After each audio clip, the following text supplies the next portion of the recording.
Ma fiancée m'a laissé un mot pour mon anniversaire qui disait « J'ai trouvé quelqu'un de mieux ». Je n'ai rien dit, je suis parti, j'ai fait mon move, et maintenant elle supplie. Salut tout le monde. Donc ça s'est passé il y a 6 mois. Je devais me marier dans quelques mois. C'est fou à quelle vitesse la vie peut basculer. Une minute, tu choisis un lieu de mariage, la suivante, tu prépares ta vengeance. Accrochez-vous. Ça va être un peu moche. J'ai 36 ans, je suis un homme, je travaille comme ingénieur civil dans une entreprise de taille moyenne, et jusqu'à récemment, j'étais fiancé à Andrea, 31 ans. Nous étions ensemble depuis 4 ans, et vivions dans ma maison depuis 3 ans. J'ai acheté cette maison après le décès de mon père, qui m'a laissé assez pour un bon apport sur une maison de 3 chambres dans un quartier solide. Rien de luxueux, mais le prêt immobilier était gérable, et le jardin assez grand pour le chien que j'avais toujours voulu mais que je n'avais jamais eu, parce qu'Andrea prétendait être allergique. J'ai grandi dans une famille modeste. Mon père était plombier. Ma mère secrétaire dans une école. Ils ont travaillé dur pour me permettre de faire des études d'ingénieur. Mon père conduisait toujours un Chevy Silverado de 1989 qu'il entretenait lui-même et m'a appris à changer l'huile à 12 ans. Je conduis toujours mon Tacoma 2010 que j'ai acheté d'occasion avec 80 000 miles. Andrea se plaignait toujours que ce n'était pas assez pro pour les réunions clients. Mais je refusais de m'endetter pour un symbole de statut. Quand mon père est mort d'une crise cardiaque il y a 5 ans, je me suis promis de tirer quelque chose de l'opportunité qu'il m'avait donnée. J'ai eu le travail. J'ai acheté la maison. J'ai rencontré Andrea à un mariage d'un ami et j'ai cru que c'était parfait. Elle travaille dans la vente pharmaceutique, gagne environ 85 000 $ plus commission. Entre nous deux, ça allait bien. Pas riche, mais à l'aise. Nous avions prévu le mariage pour l'été prochain, déjà versé 4 000 $ de dépôt. Ses parents couvraient la majeure partie, mais nous contribuions autant que possible. Il y avait des signes que les choses n'allaient pas bien, comme quand j'ai eu ma promotion l'année dernière et l'ai emmenée dîner pour célébrer. Au lieu de me féliciter, elle a passé tout le dîner à demander si j'allais avoir une voiture de société ou un compte de dépenses. Quand j'ai dit non, elle a juste dit oh et a changé de sujet. Ou le moment où je suis rentré avec des courses et qu'elle a complètement pété un câble parce que j'avais acheté des céréales de marque distributeur au lieu de bio. Ça a tourné en une dispute d'1 heure sur le fait que je n'écoute jamais et que je ne me soucie pas de sa santé, pour des céréales. Les choses ont commencé à changer il y a environ 6 mois. Les dîners clients d'Andrea sont devenus plus fréquents. Elle rentrait tard, sentant le parfum, disant que c'était parce qu'elle faisait la bise à ses clients. Je trouvais des reçus de restaurants que je savais qu'on ne pouvait pas se permettre régulièrement. Quand j'en parlais, elle devenait défensive, disant que j'étais contrôlant avec son argent. Puis il y avait Joseph, mon pote depuis l'université. Il travaille en IT à l'hôpital où Andrea a beaucoup de clients. Il a commencé à agir bizarrement avec moi, annulant nos matchs de basket hebdomadaires, évitant le regard quand on se voyait. J'aurais dû voir les signes. Mon anniversaire est arrivé le mois dernier. J'avais pris le jour off, prévoyant de me détendre à la maison avec mon chat Max. Je l'avais adopté d'un refuge 3 ans auparavant, un chat orange borgne qu'Andrea tolérait mais n'aimait pas.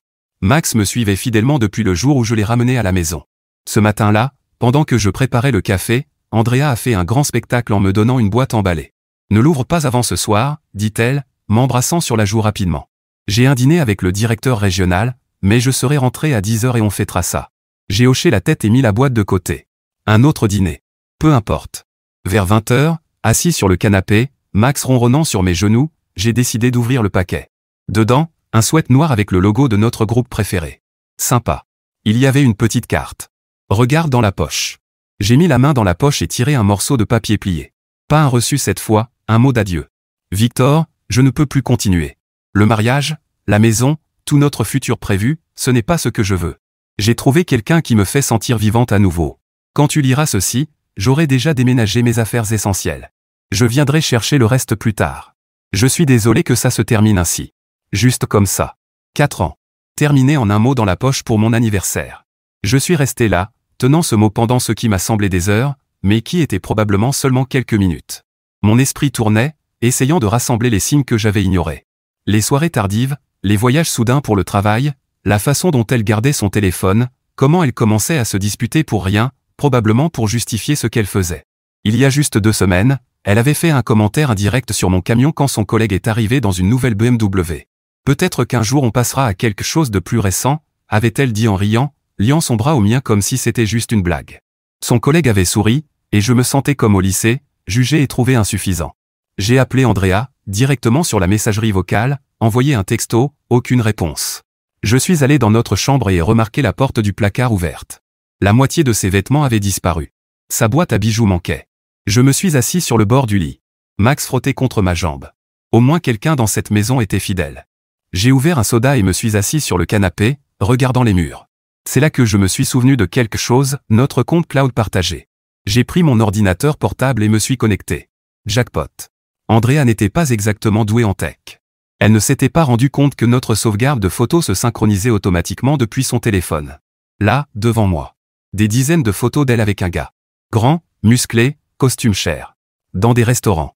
Dans un chalet quelque part. Sur un bateau. D'après les horodatage, ça durait depuis au moins 4 mois. Et là, enterré dans un dossier intitulé Weekend Getaway, une photo qui m'a fait bouillir de rage. Andrea et ce gars, devant ma voiture que je lui avais laissé utiliser parce que son leasing avait pris fin, avec des sacs de week-end clairement pour leur petite escapade. J'ai creusé davantage, trouvé des sauvegardes de messages. Le gars s'appelait Dorian. Il est médecin à l'hôpital où elle faisait ses visites. Typique. Les textos étaient nauséabonds. Elle lui disait à quel point elle s'ennuyait avec moi, à quel point elle avait hâte de commencer sa vraie vie avec lui une fois qu'elle aurait trouvé comment me quitter sans drame. C'est alors que mon téléphone a vibré. Un texto de Joseph, mec, il faut que je te parle. C'est important. Je l'ai appelé immédiatement. Quoi de neuf? Il y a eu un long silence. Je la vois souvent avec quelqu'un à l'hôpital. Beaucoup. Je ne savais pas comment te le dire. Dorian? Ai-je demandé froidement. Ouais. Quand les as-tu vus pour la première fois? Joseph soupira. Il y a environ 3 mois, à la cafétéria. Ils étaient très proches. Au début, je pensais que c'était juste professionnel. Puis le mois dernier, je les ai vus dans le parking. S'embrassant. J'essayais de trouver un moyen de te le dire. Pourquoi n'as-tu pas dit quelque chose plus tôt? J'ai essayé de garder ma voix calme. Elle m'a vu les observer ce jour-là, est venue dans mon bureau plus tard et a dit que si je te le disais, elle irait à RH et dirait que je la harcelais. Je pouvais perdre mon travail, mec. J'allais te le dire quand même. Je préparais juste le terrain, mais désolé. Ce n'est pas ta faute. Elle est partie maintenant de toute façon. M'a laissé un mot pour mon anniversaire. Jésus-Christ, qu'est-ce que tu vas faire? Je ne sais pas encore, mais je vais y réfléchir. Le lendemain, j'ai appelé le vieil ami de mon père, qui est maintenant mon agent d'assurance, et j'ai annulé la police d'assurance pour le mariage. Quand je lui ai expliqué pourquoi, il a juste soupiré. Fiston, je dois appeler le frère de ton père. Il voudra savoir. 2 heures plus tard, mon oncle Paul était sur le pas de ma porte avec un pack de 6 bières, celles que mon père préférait de son vivant. J'ai dû faire ça pour ton cousin Tyler l'an dernier, dit Paul en me tendant une bière. Mieux vaut une fiançaille ratée qu'un mariage raté. Nous sommes restés silencieux un moment. Ton père aurait géré ça exactement comme toi, finit par dire Paul. Avec dignité et sang-froid. Venir de sa part, c'était le plus grand compliment possible. En parlant de gérer la situation, j'ai pris une semaine de congé pour m'occuper de certaines choses. D'abord, j'ai changé toutes les serrures. Ensuite, j'ai examiné nos finances. Nous avions un compte joint avec environ 12 000 $, principalement mon argent provenant d'un bonus récent. Je l'ai tout transféré sur mon compte personnel. Ensuite, j'ai appelé notre lieu de mariage et le photographe, expliqué la situation, et demandé si je pouvais transférer les dépôts à mon nom uniquement. La responsable du lieu, Diane, a été étonnamment compréhensive. Puis j'ai constitué un dossier, avec des captures d'écran de toutes les photos et textos que j'avais trouvés, soigneusement organisés par date. Je ne savais pas encore ce que j'allais en faire, mais il est important d'avoir des munitions. Chaque soir de cette semaine-là, je restais éveillé jusqu'à 2 ou 3 heures du matin, à creuser davantage. J'ai passé en revue les annuaires du personnel hospitalier, recoupé les visages, jusqu'à trouver le profil de Dorian. Chirurgien en chef en neurochirurgie, Harvard Med, image parfaite. J'ai créé un tableau retraçant quand les réunions tardives d'Andrea correspondaient à son planning opératoire. J'ai trouvé son LinkedIn, notant des trous curieux dans son parcours professionnel. J'ai accédé à l'activité Instagram d'Andrea via notre iPad partagé et documenté toutes leurs interactions remontant à 6 mois. Au 4e jour, Andrea a enfin appelé. Victor, il faut qu'on parle du reste de mes affaires. Pas de bonjour. Pas de ça va? Pas de désolé de t'avoir laissé un mot pour ton anniversaire. Tes affaires sont prêtes. Je passerai demain vers 6 heures pour tout récupérer. J'ai changé les serrures. Quoi? Tu ne peux pas faire ça. La moitié de cette maison est quasiment à moi. J'ai ri. Vraiment? Ton nom n'est pas sur l'acte. Il n'est pas sur l'hypothèque. Tu n'as jamais payé une taxe foncière ou une assurance habitation. Alors, s'il te plaît, dis-moi quelle moitié est à toi. Nous étions fiancés. Ce qui fait. Nous étions fiancés. Au passé. Tout comme ta fidélité. Ton honnêteté. Ton mariage avec moi. Tout au passé. Elle est restée silencieuse un moment. C'est tellement typique de toi. Être technique au lieu d'être raisonnable. Tu m'as laissé un mot de rupture dans mon cadeau d'anniversaire et tu es parti vivre avec un autre homme. Ne me parle pas de raison. Très bien. Sois comme ça. Mon père t'appellera à ce sujet. Elle a raccroché. Son père a appelé le lendemain. Thomas Whitfield, avocat, m'a informé que sa fille passerait avec un escorte de police pour récupérer ses affaires et que je devrais m'attendre à recevoir des nouvelles de ses avocats concernant la maison. Monsieur Whitfield, ai-je dit calmement, avant de faire des menaces, vous devriez peut-être demander à votre fille ce qu'il en est du contenu du compte cloud qu'elle a partagé avec moi, en particulier les dossiers du Lakeside Inn de mars et le week-end dans votre cabane familiale en avril. Je peux partager ces fichiers avec Madame Whitfield si nécessaire. Long silence. Je vous rappellerai. Il ne l'a jamais fait. Mais Andrea a envoyé un texto 1 heure plus tard. T'es un connard. À quelle heure je peux récupérer mes affaires? Nous avons convenu du samedi suivant. Elle est arrivée avec sa sœur cadette Clara au lieu de Dorian. Bien joué de sa part. J'avais passé la matinée à emballer les affaires d'Andrea dans des sacs poubelles noirs et des cartons. Quand elles sont arrivées, j'étais assis sur la marche devant, Max sur mes genoux, sans même les regarder. Clara avait toujours été l'opposé d'Andrea, calme, studieuse, vraiment sincère. Elle semblait mal à l'aise en aidant Andrea à charger les cartons dans son Range Rover, autre cadeau de papa. Désolé pour tout ça, marmonna-t-elle quand Andrea est rentrée à l'intérieur. Ce n'est pas ta faute, ai-je répondu. Elle a hésité. Pour ce que ça vaut, je pense qu'elle fait une énorme erreur. Dorian a une réputation. Ce n'est pas la première relation qu'il détruit. Intéressant. Oui. L'an dernier, il a fait la même chose avec une infirmière. Il a quitté sa fiancée pour elle, puis l'a larguée 3 mois plus tard parce qu'il s'était ennuyé. Elle a jeté un coup d'œil vers la maison. Mais ne dis rien à Andrea, j'ai dit quelque chose. Elle pense que c'est une grande histoire d'amour. Ton secret est en sécurité avec moi. Après leur départ, Clara a appelé. Victor, il y a quelque chose que tu devrais savoir. Andrea a appris des choses qui n'étaient pas à elle. Je l'ai vu emballer ce baseball signé que ton père t'avait laissé et la belle montre de ton grand-père. Tu es sûre? Positive. Elle a dit que comme tu gardais la bague, elle méritait aussi quelque chose de précieux. Je n'avais même pas pensé à la bague de fiançailles. Un diamant de 2 carats qui m'avait coûté près de 15 000 $, presque toutes mes économies à l'époque.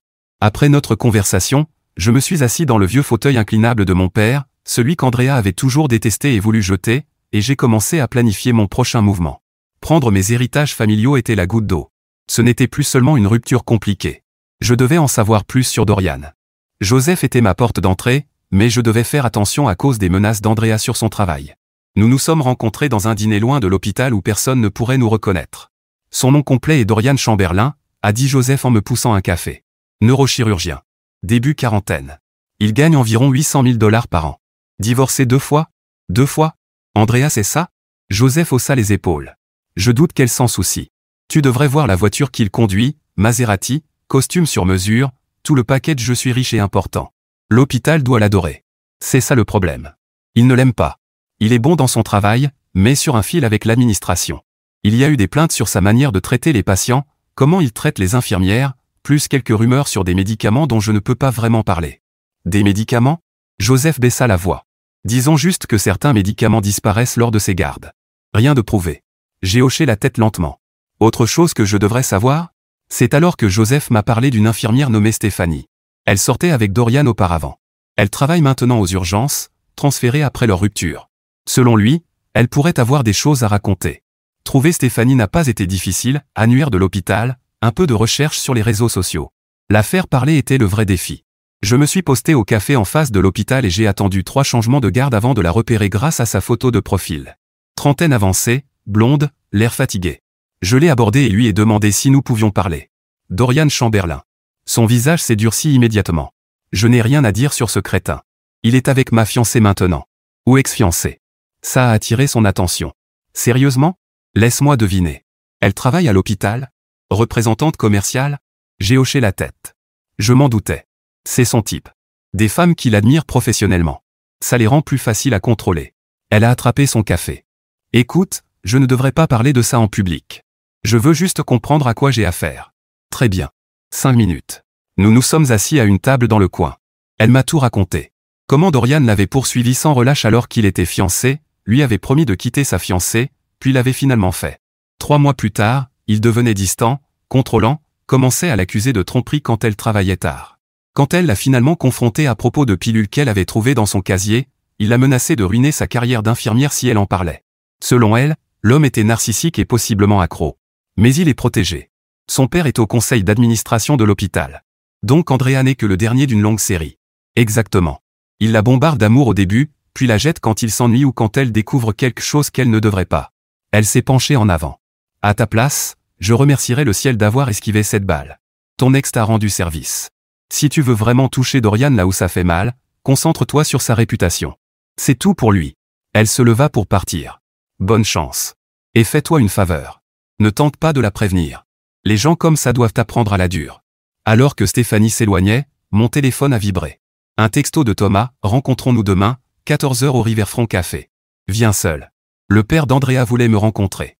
Ça promettait d'être intéressant. J'arrivais au Riverfront Café 15 minutes en avance et choisis une table dans un coin, dos au mur, avec une vue complète sur l'entrée.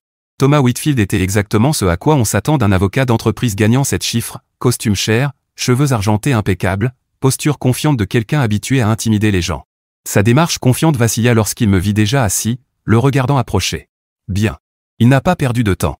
Je veux discuter de vos preuves et de la façon dont nous pouvons résoudre cette situation à l'amiable. Les photos, les messages. Vous voulez dire les photos de votre fille me trompant depuis des mois. Les textos où elle planifie comment me quitter sans drame. Ou peut-être les photos au chalet de votre famille. Il a tressailli légèrement à la mention du chalet. Je n'avais aucune idée qu'ils utilisaient la propriété. Eh bien si, très sérieusement, d'après les photos. Il s'est raclé la gorge, regardant autour de lui pour s'assurer que personne ne nous écoutait. Que voulez-vous exactement? Le baseball signé par mon père, la montre de mon grand-père, tous deux volés lors de son déménagement. C'est tout? Et les 4 000 $ de dépôt pour le mariage venant de mon compte. Il hocha la tête. Je récupérerai vos affaires. Vous les aurez d'ici la fin de la semaine. Il se retourna pour partir, puis s'arrêta.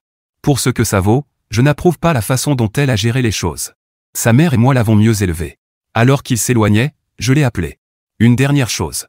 Dites à Andrea que si quoi que ce soit d'autre à moi disparaît mystérieusement, ces photos iront à votre femme, vos associés, et toute personne susceptible d'être intéressée.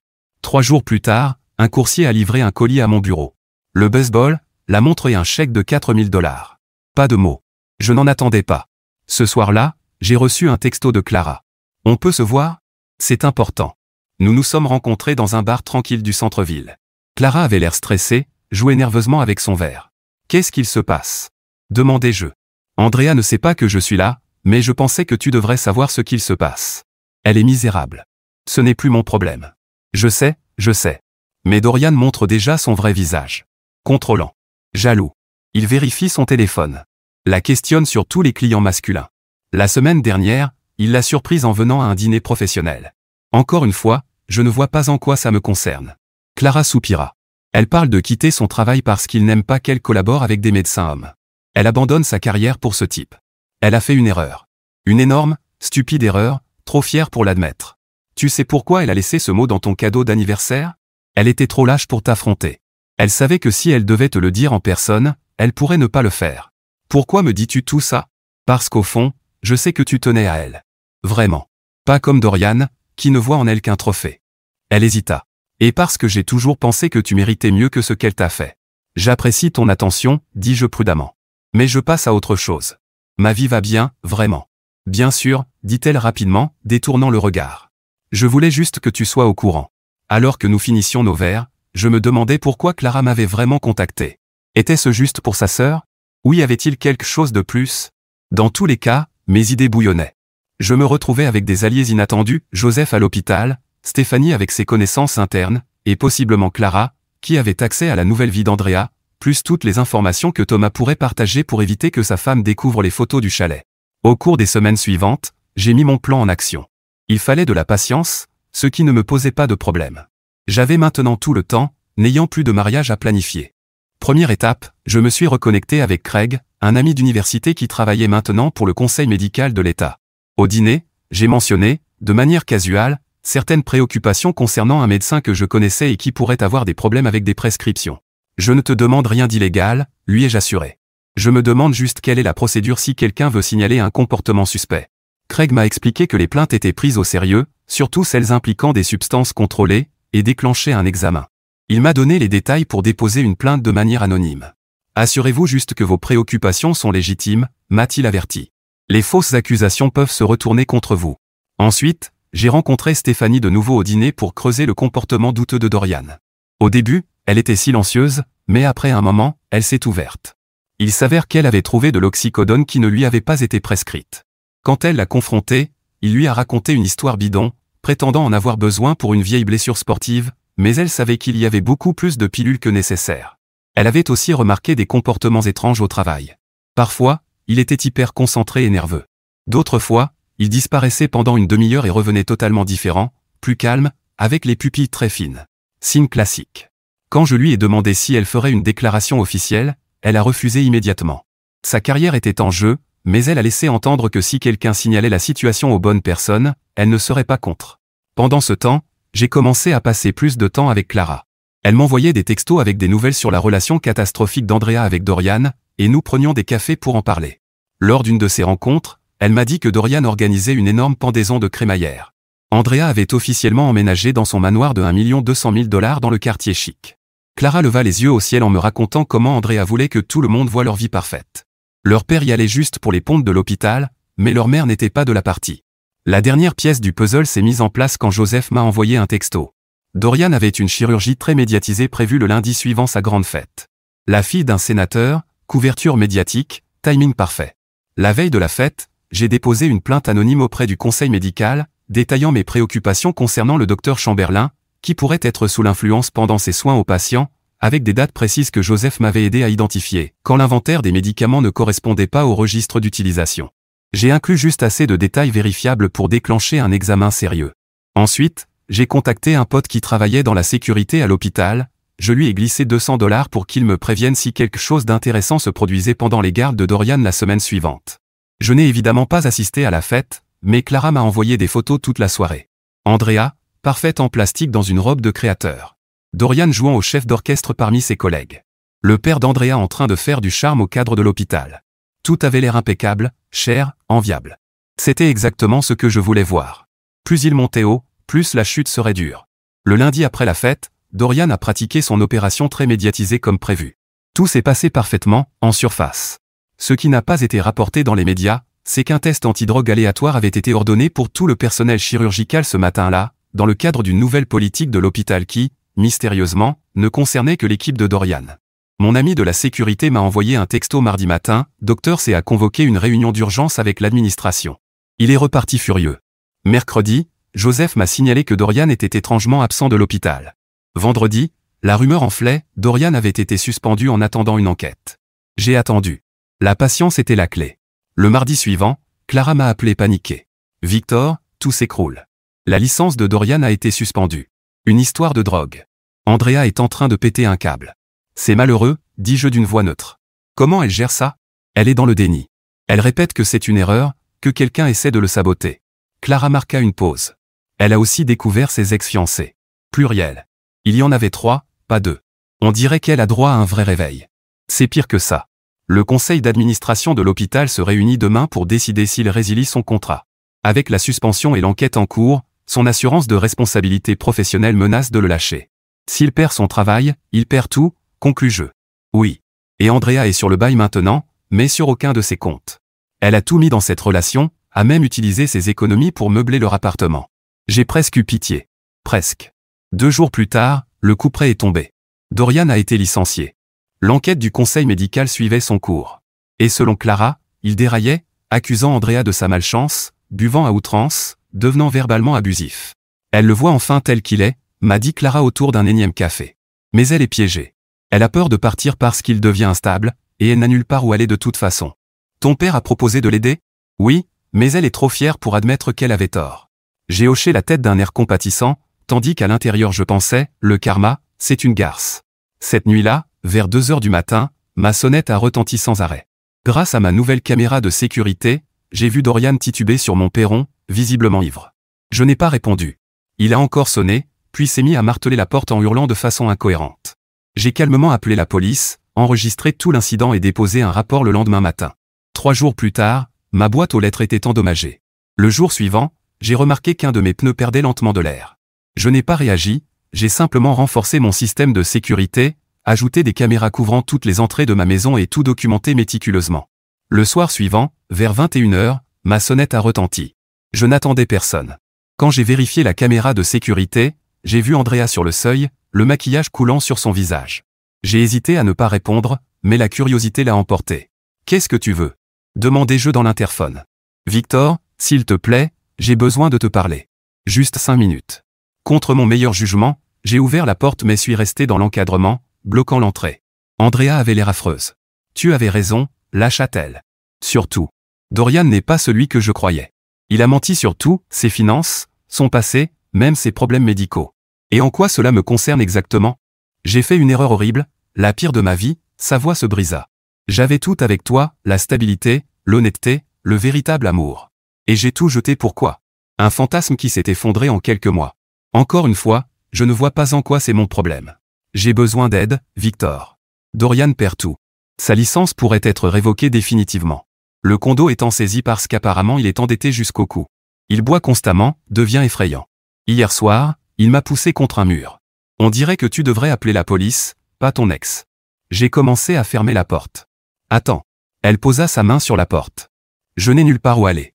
Mes parents sont hors de la ville, et l'appartement de Clara est trop petit. J'ai juste besoin d'un endroit où rester quelques jours le temps de trouver une solution. J'ai ri. Vraiment ri. Tu plaisantes, non? Tu veux rester ici? Après ce que tu as fait? Je sais que je ne mérite pas ton aide, mais tu es la seule personne qui ait vraiment pris soin de moi, et stop. J'ai levé la main. Stop. La femme dont je me souciais n'aurait pas laissé un mot lâche dans un cadeau d'anniversaire, n'aurait pas pris des objets de famille par dépit, n'aurait pas emménagé avec un autre homme sans réfléchir. J'étais perdu. Dorian m'a manipulé. Non, tu as fait des choix d'adulte. Maintenant, tu dois en assumer les conséquences. Son visage s'est durci, laissant apparaître cette colère familière et hautaine. Donc c'est tout? Tu vas juste me laisser sans rien? Après 4 ans ensemble? C'est drôle comme ça marche, hein? Au fait, comment va la carrière de Dorian? J'ai entendu dire qu'il avait eu des ennuis récemment. Elle m'a fixé, la réalisation se faisant jour. C'était toi. Tu l'as dénoncé. J'ai haussé les épaules. Quelqu'un devait empêcher un médecin sous influence d'opérer des gens. Considère ça comme mon service public. Tu as ruiné sa vie, sa carrière, tout ce qu'on avait. Non. Son addiction et ses mensonges ont fait ça. J'ai juste veillé à ce que les bonnes personnes regardent au bon moment. Je me suis penché. Et pour ce que ça vaut, je n'étais pas seul. Il y a plein de gens qui ont été blessés par vous deux. Clara, murmura-t-elle. Elle t'a donné des infos. Et cette infirmière, Stéphanie. Les gens n'aiment pas être utilisés et jetés, Andrea. À méditer pour ta prochaine relation. Le lendemain, Dorian est revenu, frappant à ma porte, visiblement ivre à 11h du matin. Je n'ai même pas ouvert, j'ai simplement appelé la police et regardé par la caméra de sécurité pendant qu'il l'escortait, le menaçant de l'arrêter pour intrusion et ivresse publique. J'ai ajouté la vidéo à mon dossier déjà bien rempli. Andrea a tenté une autre approche, en voyant son père négocier. Thomas Whitfield avait l'air mal à l'aise sur mon perron. Victor, je comprends qu'il y ait eu des développements malheureux concernant la situation de Dorian. Très malheureux, ai-je acquiescé. L'addiction est une maladie sérieuse. Oui, eh bien, Andrea se retrouve dans une position difficile. Ça, c'est sûr. Il se tortilla, mal à l'aise. Je sais que vous avez une histoire compliquée tous les deux, mais elle est dans une situation vulnérable. Et en tant que père, je suis inquiet pour sa sécurité et son bien-être. Comme il se doit. Je me demandais si nous pouvions trouver un arrangement. Une trêve temporaire, pour ainsi dire. J'ai haussé un sourcil. Quel genre d'arrangement? Andrea a besoin d'un endroit stable pour rester jusqu'à ce que la situation avec Dorian se résolve, ou qu'elle trouve son propre logement. Ta maison a de la place, et vous étiez proches autrefois. Vous voulez que je prenne votre fille après qu'elle m'ait quitté pour un autre homme? La même fille qui a volé des objets de famille et revendiqué la moitié de ma maison alors qu'elle n'y avait rien contribué? Il avait la grâce d'avoir l'air embarrassé. Je comprends que c'est une demande inhabituelle. Inhabituelle? C'est délirant. Je suis prêt à rendre ça intéressant pour vous. Disons, 20 000 $ pour qu'elle utilise votre chambre d'amis pendant 1 mois ou 2. Sans condition. Je l'ai regardé. Vous essayez de me soudoyer? Pour nettoyer le désordre d'Andrea? J'essaie de protéger ma fille. Où étiez-vous quand elle détruisait ma vie? Quand elle emménageait avec un homme dont vous saviez qu'il était encore marié à leur rencontre? Thomas pâlit légèrement. Comment savez-vous que Dorian était encore légalement marié à sa seconde femme quand lui et Andrea ont commencé à sortir ensemble? J'ai fait mes devoirs, monsieur Whitfield, tout comme j'ai enquêté sur ses habitudes de prescription et ses fautes professionnelles.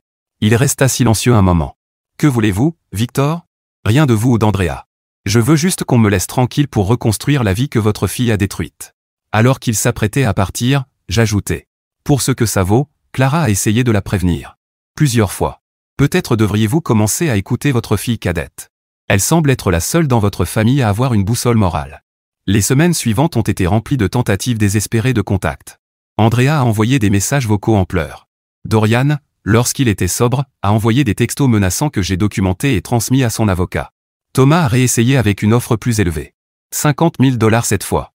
J'ai tout refusé. Finalement, ils ont tous compris le message. Andrea est retournée chez ses parents, la queue entre les jambes. Dorian, confronté à des accusations criminelles pour fraude à la prescription en plus de la suspension de sa licence, aurait quitté la ville. Le couple parfait s'est écrasé et brûlé de manière spectaculaire, ne laissant que des débris derrière eux. L'Instagram d'Andrea, autrefois rempli de photos de couples parfaits et de luxe, est passé à de vagues citations inspirantes sur le pardon et les nouveaux départs. Ses collègues de l'hôpital ont progressivement arrêté d'interagir avec ses publications. Les commentaires, autrefois remplis d'émojis feu et de déclarations de couple idéal, sont devenus étrangement silencieux. Selon Clara, Andrea avait passé chaque semaine chez différents amis, épuisant leur patience par ses besoins et son drame, avant d'admettre finalement sa défaite et de retourner chez ses parents. D'anciens collègues ont cessé de lui répondre. La société pharmaceutique où elle travaillait l'a mise en congé administratif après que les problèmes de drogue de Dorian soient devenus publics. On ne pouvait pas avoir une représentante associée à une fraude à la prescription, même par association. Pour une femme dont toute l'identité était liée au statut et à l'apparence, c'était la chute ultime. Quant à moi, j'ai gardé la maison. J'ai eu le chien que j'avais toujours voulu, un labrador croisé nommé Cooper. J'ai recommencé à jouer au basket avec Joseph. J'ai retapé mon Tacoma avec un nouveau système audio et de nouvelles roues. Max le chat a finalement accepté Cooper, et nous trois avons adopté une routine confortable de célibataire. Et de temps en temps, je rencontre Clara pour un café, juste en amie pour l'instant. Elle n'a rien à voir avec sa sœur, et c'est le plus grand compliment que je puisse lui faire. La bague de fiançailles ? Vendue. Parfois, la meilleure vengeance n'est pas de regarder quelqu'un souffrir. C'est de le voir réaliser, trop tard, ce qu'il a perdu, tout en sachant que vous êtes enfin passé à quelque chose de mieux. Cela fait maintenant 6 mois. La vie a une drôle de manière de se régler. Cooper, mon labrador croisé berger, ronfle à mes pieds pendant que j'écris ceci. Max est perché sur la coudoir du vieux fauteuil de mon père, gardant son œil vigilant habituel. La meilleure décision que j'ai prise fut de les garder tous les deux. Ils se fichent complètement de mon potentiel de gain ou de la voiture que je conduis. Le travail se passe bien. J'ai été promu chef de projet le mois dernier. Les heures supplémentaires que j'ai mises après la rupture ont réellement payé. Quant à Andrea et Dorian, les conséquences ont été encore plus satisfaisantes que prévu. La suspension de la licence de Dorian est devenue permanente quand l'enquête a révélé qu'il écrivait des prescriptions en utilisant les numéros DEA d'autres médecins. Il fait face à des poursuites pénales et ne pratiquera probablement plus jamais la médecine. La dernière fois que j'ai eu des nouvelles de Joseph, Dorian avait déposé le bilan et était retourné dans sa ville natale dans l'Ohio. La maison à $1 200 000 a été saisie et sa Maserati a été reprise sur le parking de l'hôpital, un moment devenu apparemment légendaire dans les ragots de l'hôpital. Andrea a essayé de sauver sa carrière dans la vente pharmaceutique, mais sa réputation a été ternie par association. De plus, vendre à des médecins devient compliqué quand on est connu pour avoir été avec un médecin qui a perdu sa licence pour des problèmes de drogue. Elle a finalement trouvé un poste moins bien payé dans une entreprise plus petite, une régression importante par rapport à son rôle précédent. La semaine dernière, je l'ai croisée en passant dans mon Tacoma fraîchement lavé avec ses nouvelles roues. Elle conduisait la vieille Honda de son père, loin du Range Rover. Nos regards se sont croisés un instant au feu rouge. Je n'ai rien réagi. J'ai juste continué à conduire. Ce moment semblait la frapper plus fort que n'importe quelle insulte. Thomas a dû faire face à ses propres retombées. Apparemment, les photos du chalet ont fuité, pas par moi, je le jure, vers sa femme. Elle était furieuse qu'il ait couvert la liaison d'Andrea, surtout que Dorian était un ami de la famille. Selon Clara, leurs parents ont eu la dispute du siècle, et Thomas a passé un mois à dormir dans son bureau. Parlant de Clara, tu te souviens de nos cafés ? Ils sont devenus des dîners. Nous avons avancé très lentement, tous deux hésitants pour des raisons évidentes. Mais il y a quelque chose de sincère qu'Andrea n'a jamais eu. Andrea a découvert notre relation il y a 3 semaines, quand elle est passée chez ses parents et nous a vu dîner avec eux. L'effondrement a été épique. Accusation de trahison. Cris à propos de comment je n'utilisais Clara que pour me venger d'elle. Tout le package dramatique. Clara, que j'avais toujours vue comme la silencieuse, a mis fin à tout ça en 5 mots simples, tout n'est pas à propos de toi. Je n'ai jamais été aussi fier de quelqu'un. L'ironie ne m'échappe pas, Andrea a jeté une relation solide pour un fantasme qui a implosé, tandis que j'ai trouvé quelque chose de réel avec quelqu'un qui était là depuis le début. Ses parents ont été étonnamment soutenants. Je pense qu'ils voient ça comme un équilibre karmique. Voilà, Reddit. Merci d'avoir lu. Maintenant, dites-moi, les gars, comment auriez-vous géré la situation si vous étiez à ma place ?